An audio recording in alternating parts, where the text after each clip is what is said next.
Vous écoutez Servez-vous, première chaîne de podcast spécialisée dans les services à la personne. Retrouvez-nous un mercredi sur deux dès 7h pour un tout nouvel épisode en solo ou en compagnie d'un des acteurs du secteur. On y parlera actualité, témoignages d'entreprises ou encore décryptage de thématiques. Co-animé par Coralie et Capucine, Servez-vous est propulsé par Aladom, site de mise en relation dans le secteur des services de proximité entre particuliers et professionnels. Rejoignez l'aventure en vous abonnant à notre chaîne Servez-vous ou en nous rejoignant sur Instagram. Bonne écoute!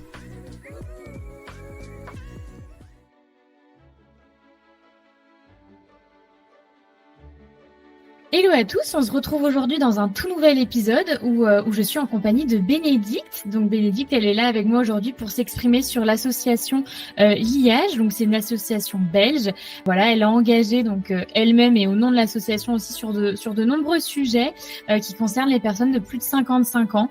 Donc voilà, je vais pas en dire plus et je vais te laisser le micro pour que tu puisses te présenter. Donc enchantée. Enchantée Coralie, déjà merci de m'avoir invitée à participer à ce podcast qui a l'air vraiment super. Donc en effet, moi je suis chargée de projet et de communication pour l'association Liage. Ça fait maintenant 4 ans que je travaille pour cette association et moi je m'intéresse surtout à la question de la représentation de la vieillesse dans la société et donc de l'agisme puisque cette représentation elle est en fait pour le moment plutôt négative. Donc, je me suis toujours intéressée aux discriminations sous toutes leurs formes, mais d'abord aux discriminations de genre, puisque étant une femme, c'est ce qui me touche en premier. Mais je me suis rendu compte qu'il existait plein d'autres discriminations moins connues et moins combattues, notamment l'agisme et la discrimination envers les personnes vieillissantes. Et c'est comme ça que j'ai été amenée à travailler pour Liage et à travailler cette question-là. Merci pour cette petite présentation.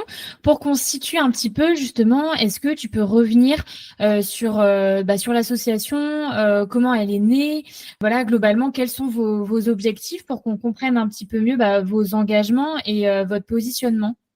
Alors l'asso, elle existe depuis 1977 déjà et en fait, elle fait partie d'un réseau associatif d'une mutuelle belge qui s'appelle Solidaris. Donc la mutuelle a plusieurs associations pour plusieurs publics. Il y a par exemple Soralia qui s'occupe des questions de genre, Latitude Jeune qui s'occupe des questions de jeunesse, il y a SNK qui s'occupe des questions de handicap et donc nous, Liage, qui traitons des questions de vieillissement. Donc on touche plusieurs publics en fait via ce réseau.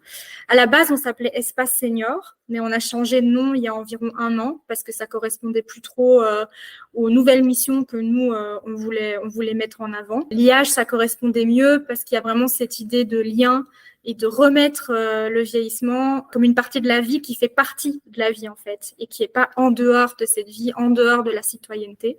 Donc ça, c'était vraiment notre but et c'est pour ça qu'on a changé de nom. Alors au niveau de l'organisation de l'associatif, on a une antenne nationale et des antennes régionales. Donc, ça nous permet aussi d'avoir des antennes qui sont plus proches des publics et des territoires. Donc, c'est plus facile pour toucher tout le territoire belge francophone.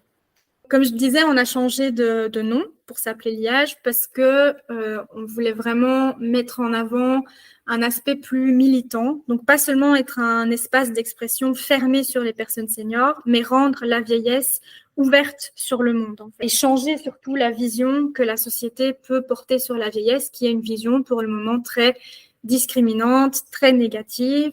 Le vieillissement, il est vraiment aujourd'hui associé simplement à du déclin. Il y a une période presque inutile de la vie. Les personnes âgées sont jugées un peu comme des poids pour la société. On entend souvent des phrases comme « Ah, les vieux, ils coûtent cher », etc. Et finalement, on voit la vieillesse aujourd'hui presque comme une longue maladie, alors que la vieillesse, c'est une période de la vie comme toutes les autres, avec des éléments positifs et des éléments négatifs. On voulait vraiment s'attaquer à ce qu'on appelle l'agisme. Donc l'agisme, c'est vraiment cette vision uniquement négative et discriminante du vieillissement. C'est pas un terme que nous, on a inventé à Liage, mais c'est un terme qui est quand même relativement nouveau, puisqu'il a été utilisé pour la première fois en 1969 par un gérontologue américain qui s'appelle Robert Butler, pour vraiment parler de ce tabou, de cette peur et de ce rejet qui se mettait en place dans notre société par rapport au vieillissement. Il faut savoir que cette vision agiste, elle est présente partout. Donc, c'est vraiment un gros travail de la déconstruire. Et donc, elle est présente partout et on est tout le temps confronté à un discours agiste dans notre société, même sans le savoir. Que ce soit au niveau de la pub, par exemple. Quand on regarde la publicité, malheureusement, on y est tous tout le temps confrontés. Donc, forcément, ces messages nous transpercent.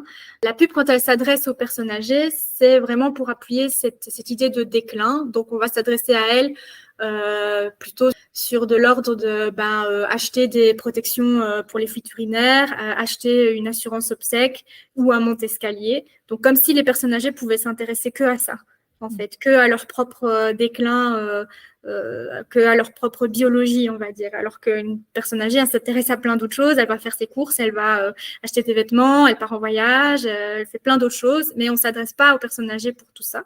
Alors, un autre endroit où l'agisme est très, très présent, c'est le monde de l'emploi. Là, vraiment, tout le monde sait que si on perd son emploi à partir d'un certain âge, c'est très difficile de retrouver un emploi parce qu'on est vraiment jugé sur la base de son âge plutôt que sur l'accumulation d'expérience.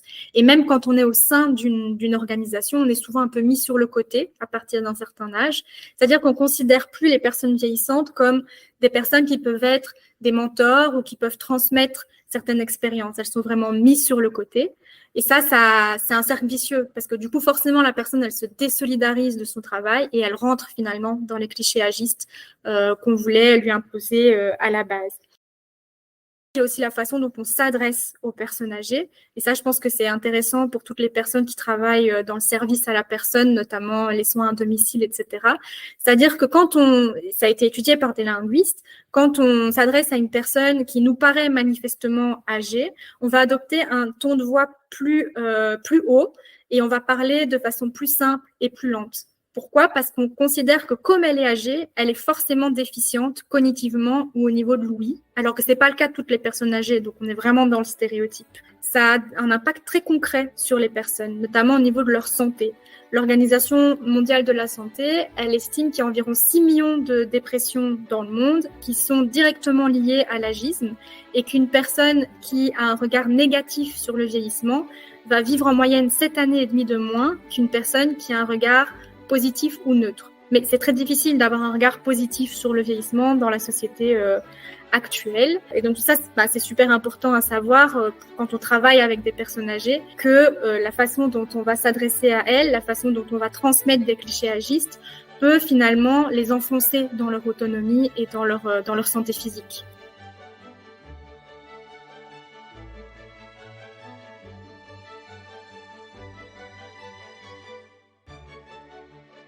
Et je trouve ça super intéressant parce que déjà, c'est vrai qu'on va pas forcément dans notre quotidien réfléchir à ça.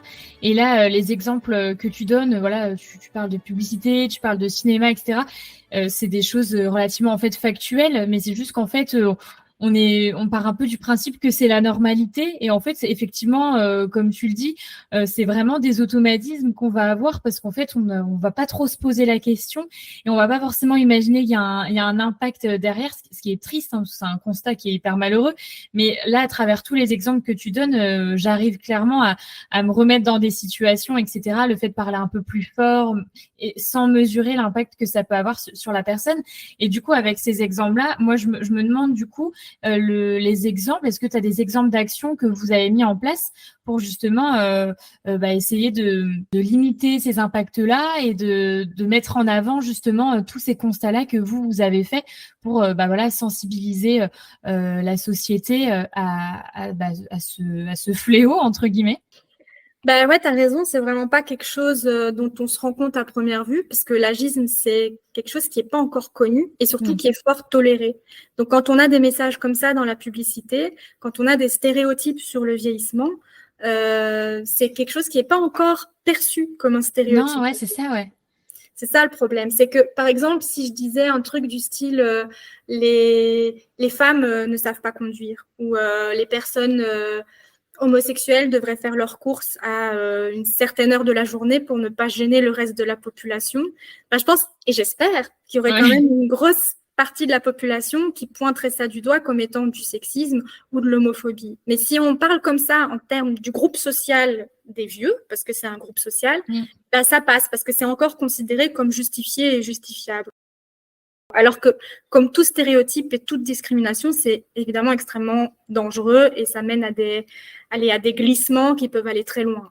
Oui, puis c'est un terme qu'on entend pas vraiment, en fait. L'agisme, je suis pas sûre que beaucoup auraient su forcément le définir. Ben non, c'est pour ça que nous, on essaye vraiment de démocratiser le terme et de faire connaître, en fait, cette discrimination. Pour nous, c'est vraiment la première base parce qu'on ne peut pas combattre quelque chose si on ne se rend pas compte qu'elle existe. Donc, si on ne connaît pas le terme, si on ne la nomme pas, on ne va pas pouvoir la combattre et on ne va pas pouvoir repérer autour de nous tous ces messages agistes et les définir comme étant effectivement de l'agisme et pas un discours normal. Donc, c'est pour ça que nous, on a lancé un compte Instagram qui s'appelle Laisse les rides tranquilles et qui vise vraiment à démocratiser ce terme. Donc, on essaye de faire parler d'agisme sur les réseaux sociaux, etc. Mais aussi, sur ce compte Instagram, on essaie de montrer aussi toute la diversité de la vieillesse. Parce que l'agisme, il vient de là. Il vient du fait que la vieillesse est associée à une petite mamie, le dos courbé, avec une canne, alors qu'il y a 10 000 façons de vieillir. Il y a 10 000 façons de vivre son vieillissement. Il y a les personnes âgées font 10 000 choses différentes, etc. Nous, on a choisi une plateforme Instagram pour essayer vraiment de faire parler de ça, de montrer une autre vision de la vieillesse et surtout de faire parler d'agisme et que les gens commencent à se rendre compte de ce que c'est l'agisme. Alors évidemment, une plateforme numérique, c'est pas suffisant. Donc on a aussi des conférences itinérantes qu'on propose gratuitement dans toute la Wallonie. Donc on se déplace pour parler d'agisme devant un public. Et alors pour les personnes qui préfèrent avoir quelque chose d'un peu moins descendant, on propose aussi des ateliers participatifs pour parler d'agisme et pour surtout déconstruire les idées agistes que nous avons en nous-mêmes. Déjà déconstruire ce discours concrètement. Par exemple, nous, on a eu une grande discussion avec la CSD, donc qui est la centrale de soins à domicile de notre mutuelle, pour changer le vocabulaire autour des personnes âgées et de leurs soins à domicile. Donc avant, on disait maintien à domicile pour ces personnes-là. Et nous, on a changé ce terme pour que ça devienne accompagnement. Pourquoi ? Ça peut sembler super anodin et super futile, mais en fait, pour nous, maintien, il y a vraiment cette idée que la personne âgée est un poids, un objet qu'il faut maintenir à domicile, maintenir en vie, tandis que dans accompagnement, la personne âgée redevient sujet de sa vie, en fait. Et ça, c'est super important pour nous, c'est que les personnes âgées soient sujets de leur vieillissement, sujets de la société. Alors, une autre chose qu'on essaye vraiment de travailler, parce que pour nous, c'est très important, justement, pour ne pas faire de la vieillesse une période à part de la société, c'est la fracture numérique. Donc la fracture numérique, c'est cette façon à travers laquelle la société se numérise de plus en plus, et donc toute une partie de la population qui n'a pas accès à ce numérique se retrouve mise sur le côté. Donc pour travailler ça, on a pris 2 axes. D'abord, on interpelle beaucoup tous les organismes de services à la personne et les banques notamment, en disant il faut garder une partie des services qui soient humains et qui ne soient pas seulement numériques.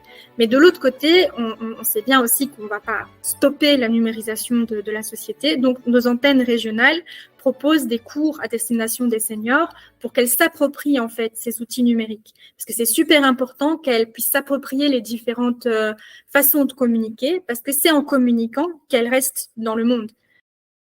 Et puis alors, un autre point peut-être un peu plus sociologique, c'est qu'on essaye de faire changer les regards sur le corps vieillissant. Ça, c'est un autre axe que nous, on travaille beaucoup, parce qu'il y a cette idée qu'un corps vieillissant est forcément laid, est forcément en déclin. Ça ne rentre pas dans les standards de beauté. Et il y a beaucoup de tabous autour des rides, des cheveux blancs, de la ménopause, etc. Et nous, on essaye vraiment de travailler ça et de lancer une discussion pour que l'apparence vieillissante ne soit pas synonyme d'une mise au banc de la société. Et notamment pour ça, on va lancer un label qui s'appelle Amazing Grey, qui est à destination des salons de coiffure ici à Bruxelles, pour garantir que ces salons de coiffure-là ne stigmatise pas les personnes qui voudraient garder, et surtout les femmes, qui voudraient garder leurs cheveux blancs ou transitionner vers des cheveux blancs. Donc, on essaye vraiment de travailler avec les salons de coiffure pour commencer une discussion autour de ça. C'est une façon de commencer à discuter de comment on peut s'approprier son propre vieillissement, en fait, et qu'on n'est pas obligé de toujours subir les pressions externes, le jeunisme externe, c'est ce culte de la jeunesse qui est présent dans notre société. Et là, tu parlais du coup juste avant du canal d'Instagram que vous utilisez du coup. C'est comme ça que j'ai repéré votre activité. Et c'est vrai que en t'écoutant là, ça me fait penser aussi à tout ce qu'on peut entendre sur les réseaux par rapport à la maternité, au postpartum. De plus en plus, les réseaux, donc ils ont longtemps été, je trouve, pointés du doigt pour voilà le côté un petit peu, je pense à Instagram, du coup, le côté un peu parfait, ce qu'on renvoie, etc. et qu'on essaie de cacher la vérité.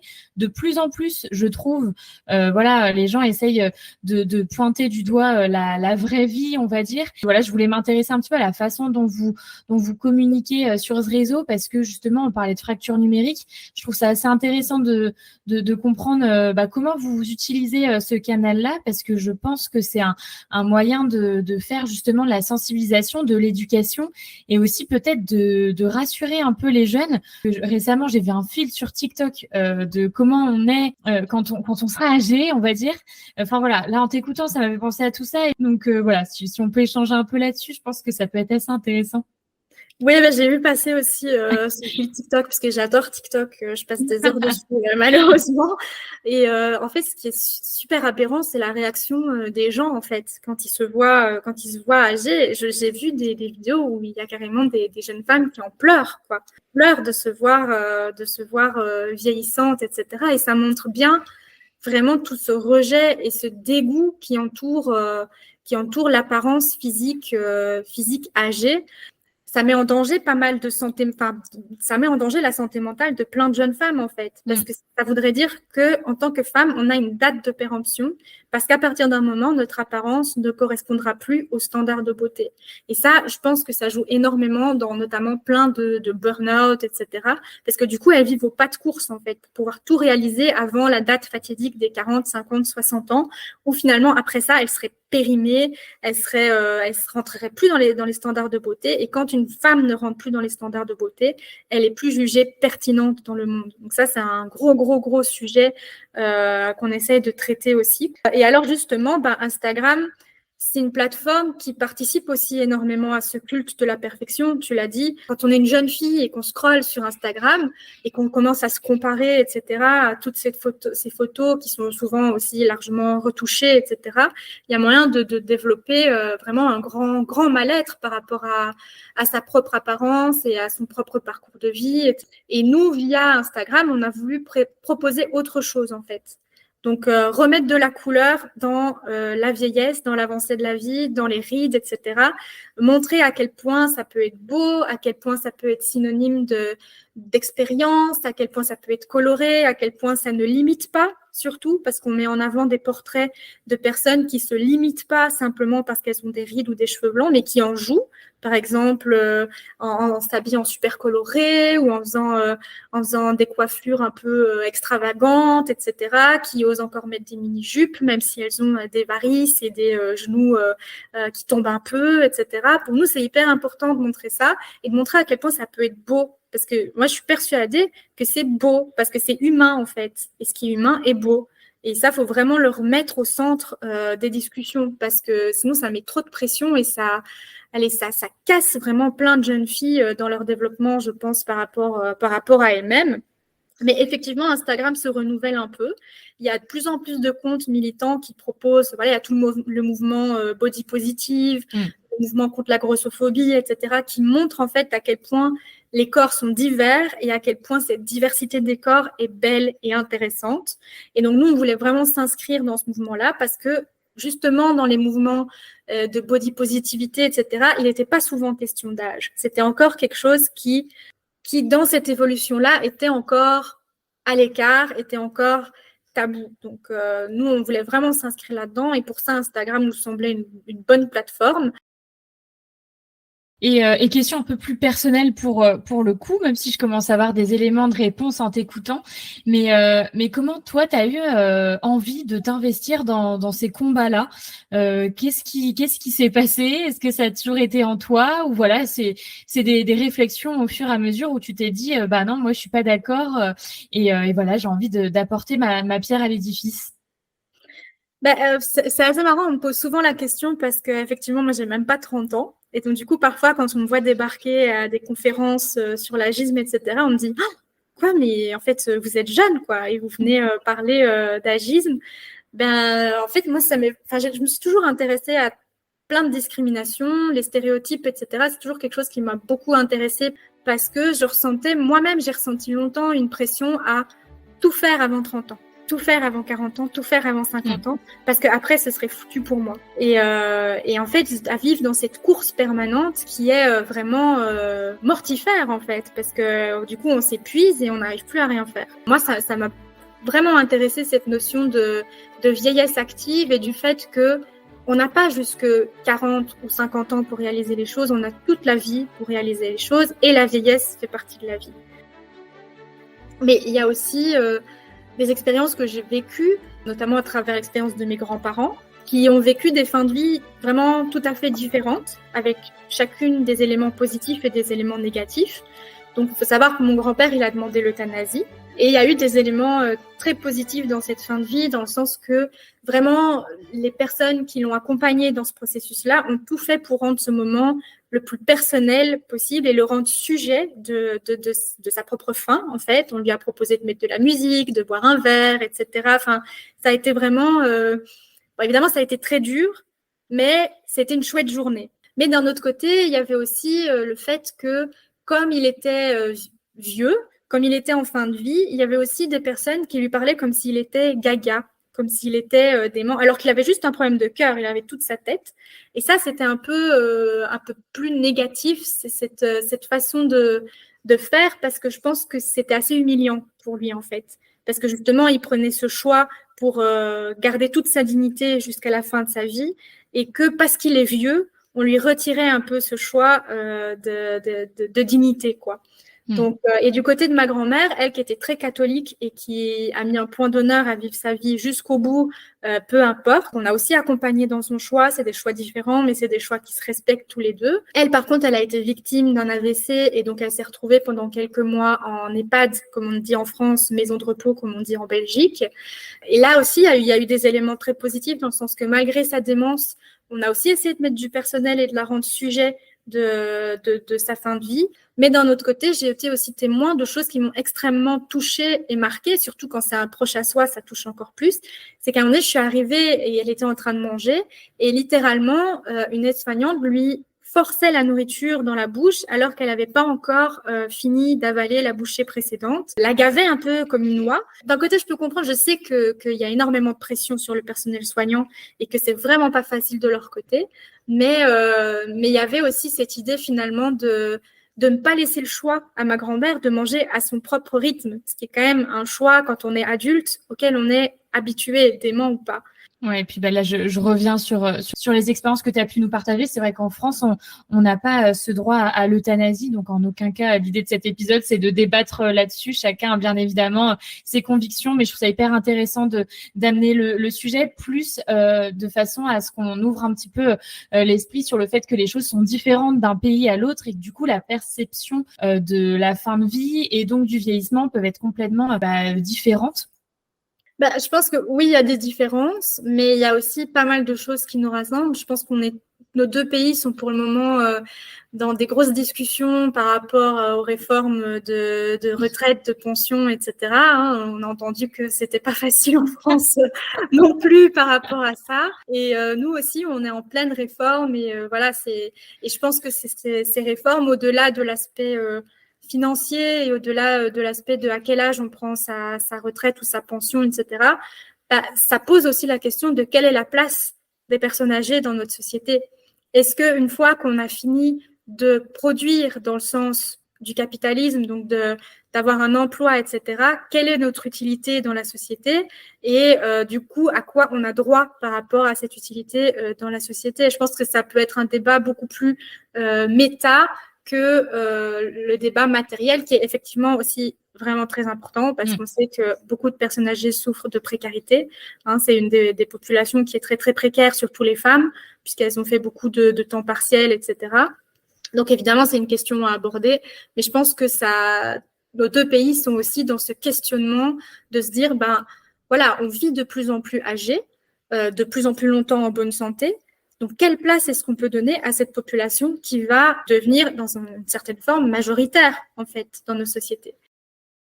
Une différence notoire entre la Belgique et la France, c'est l'accès à l'euthanasie. Nous, on a légalisé l'euthanasie depuis 2002. Donc, ça fait plus de 20 ans. Et en fait, nous, à Liège, dans notre association, on défend ce droit parce que, justement, on est dans cette idée que la personne doit pouvoir rester sujette de sa vie jusqu'à la fin et que la mort, finalement, fait partie de la vie et finalement du droit souverain de choisir sur son corps, un peu comme le droit à l'avortement, on va dire. Maintenant, j'ai beaucoup discuté avec des personnes françaises sur ce sujet-là, notamment des gérontologues françaises qui m'ont soumis vraiment une autre vision qu'elles ont de l'euthanasie et que je peux tout à fait entendre aussi, c'est que elles le perçoivent un peu comme une façon de se débarrasser en fait des personnes âgées qui seraient des poids parce qu'elles sont trop malades, etc. Et effectivement, je pense que c'est pas quelque chose à rejeter d'office, parce qu'on l'a vu pendant la pandémie que la gestion de fin de vie des personnes âgées a été quand même très, très catastrophique et que dans le discours agiste dans lequel on est aujourd'hui, c'est évidemment quelque chose auquel on doit être absolument très, très, très attentif. Maintenant, en Belgique, c'est pour ça aussi qu'on a énormément de balises pour l'euthanasie. Donc, il y a vraiment, quand j'entends parfois parler de l'euthanasie par d'autres pays, on a un peu l'impression qu'en Belgique, on peut venir toquer à une porte, demander une piqûre et que dans le quart d'heure, c'est fait. Et en réalité, ça se passe vraiment pas du tout comme ça. C'est une procédure qui est longue, c'est une procédure qui est très, très, très balisée. Il faut que la demande, elle soit répétée oralement, à l'écrit, en dehors de la famille. Il faut que la maladie dont souffre la personne soit absolument incurable, mais en plus d'être incurable, qu'elle donne lieu à une souffrance qui soit elle aussi incurable, donc qui résiste à tous les traitements. Il faut que la demande soit validée par 2 médecins différents qui n'ont rien à voir entre eux et qui n'ont aucun intérêt dans la mort de la personne, etc. Donc, c'est des procédures qui peuvent prendre parfois 1 à 2 ans ou en tout cas plusieurs mois. Il faut forcément que la personne âgée soit malade ? Oui, il faut que la personne âgée soit malade.